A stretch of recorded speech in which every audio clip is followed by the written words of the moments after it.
देखिए, सबसे पहले तो मैं कहना चाहूँगा कि बीजेपी ने आत्मनिर्भर बिहार के बारे में बात की है। मैं उनको पहले सलाह देना चाहूँगा कि पहले बीजेपी तो आत्मनिर्भर हो जाए बिहार में। उधार के चेहरे पर निर्भर है अभी तक, मतलब 24 साल से उधार के चेहरे पर निर्भर है अभी तक। तो पहले बीजेपी तो आत्मनिर्भर हो जाए पहले बिहार में। दूसरी बात अगर आप कहा जाए तो 15 साल इन्होंने शासन किया। 15 साल शासन करने के बाद इनको ज्ञात हो रहा है कि बिहार को आत्मनिर्भर बनाना है। क्या पहले इनको क्यों नहीं याद आया कि बिहार को आत्मनिर्भर बनाना है? तीसरी बात मैं कहूँगा, दिल्ली से लेकर के पटना तक इनकी सरकार है, ऊपर से लेकर के नीचे तक इनकी सरकार है। तो अब तक इन्होंने आत्मनिर्भर बिहार को क्यों नहीं बनाया? आप देखिएगा कि केंद्रीय यूनिवर्सिटी पहले पटना को दर्जा तो दिलवा दें, तब तो बिहार को आत्मनिर्भर बनाए। आपको चौथी बात अगर मैं बताऊं तो 2014 में इन्होंने वादा किया था कि बिहार को विशेष राज्य का दर्जा दिलाएंगे सत्ता में आने के बाद। ऐसे ही आत्मनिर्भर बनाएंगे बिहार को। अब तक वादा अपना नहीं पूरा किया। तो देखिए, ये कुछ नहीं है, पूरी तरीके से ये लोग ठगने का काम कर रहे हैं। देश की सबसे बड़ी पार्टी है, लेकिन बिहार में खुद को आत्मनिर्भर नहीं बना पाई है। उधार के चेहरे पर 24 साल से जिस तरह की बातें कर रहे हैं कि नेतृत्व में चुनाव लड़ा जाएगा, और मुझे आश्चर्य लग रहा है कि पहले कभी भी एनडीए का कैंपेनिंग अलग अलग पार्टियां कर रही हैं। पहली बार 2010 में जॉइंट कैंपेन चला था। इस चुनाव से पहले लगातार एनडीए का जॉइंट कैंपेन चला था। इस बार बीजेपी का अलग कैंपेन चल रहा है और नीतीश कुमार जी का अलग कैंपेन चल रहा है। नीतीश जी के कार्यक्रम में किसी बीजेपी का नाम तक, एनडीए का जिक्र तक नहीं होता है, ना किसी का फोटो लगाया जाता है। वहीं दूसरी तरफ बीजेपी ना मुख्यमंत्री का चेहरा लगाती है, ना एनडीए का उसमें जिक्र होता है।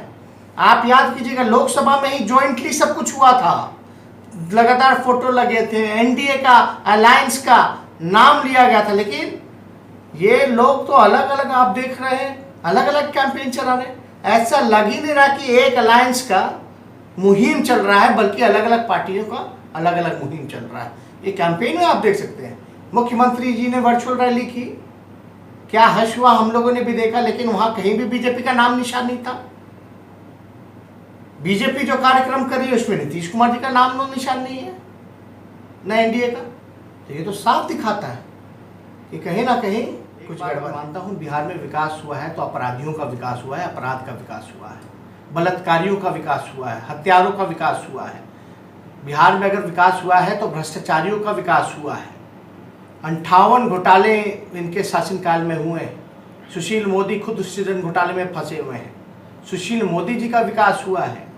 और पूरी तरीके से आप देखिएगा, बीजेपी के लोग जो हैं, अभी तक इनके पास अपना चेहरा नहीं है मुख्यमंत्री पद का, बल्कि विश्व की सबसे बड़ी पार्टी है। तो विकास के नाम पे अगर आप देखें तो बिहार को तो ये 2014 के बाद जीतने के बाद जो है कह रहे थे कि भाई बिहार को विशेष राज्य का दर्जा दिलाएंगे। विशेष पैकेज का क्या हुआ? बार हुआ आया बिहार में, कितने पैकेज बिहार को स्पेशल मिला? अब तक केंद्र की टीम भी मुआयना करने नहीं आई कि बिहार को बाढ़ से कितना नुकसान हुआ। जब लालू जी की सरकार थी तो रेलवे का कारखाना देने की बात कही गई, और इनके तो रेल मंत्री जो कारखाना जो बचा हुआ था वो भी वापस ले जा रहे थे यूपी। तो हम लोग तो सब लोग जानते हैं कि लालू जी ने जब रेल मंत्री रहते हुए, यूपीए सरकार में रहते हुए, लगभग 1,54,000 करोड़ का पैकेज दिया था। बिहार के लोगों को बताएं नड्डा जी कि कितना आपने पैकेज देने का काम किया? केवल वोट को ठगने का काम किया। कितनी नौकरियां जो है आपने बिहार के लोगों को देने का काम किया? किसका विकास हुआ?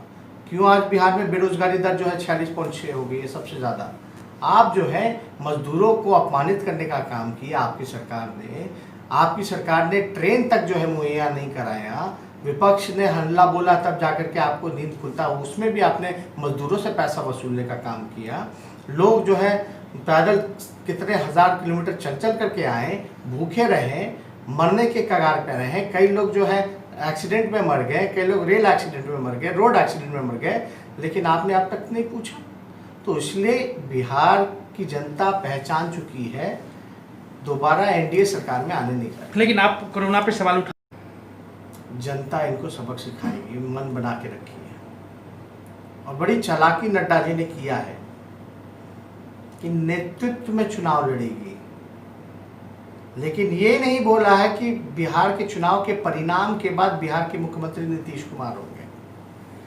नेतृत्व में लड़ना और बिहार का मुख्यमंत्री होना चुनाव के बाद, ये अलग अलग बातें हैं। अगर नड्डा जी हैं तो यहाँ साफ करें कि बिहार चुनाव के बाद नीतीश कुमार जी बिहार के मुख्यमंत्री होंगे। ऐसे काम नहीं चलेगा कि आप बोलिएगा कि भाई नेतृत्व में चुनाव लड़ेंगे। नेतृत्व में चुनाव लड़ना और चुनाव के बाद बिहार का मुख्यमंत्री होना है बड़ा अंतर है।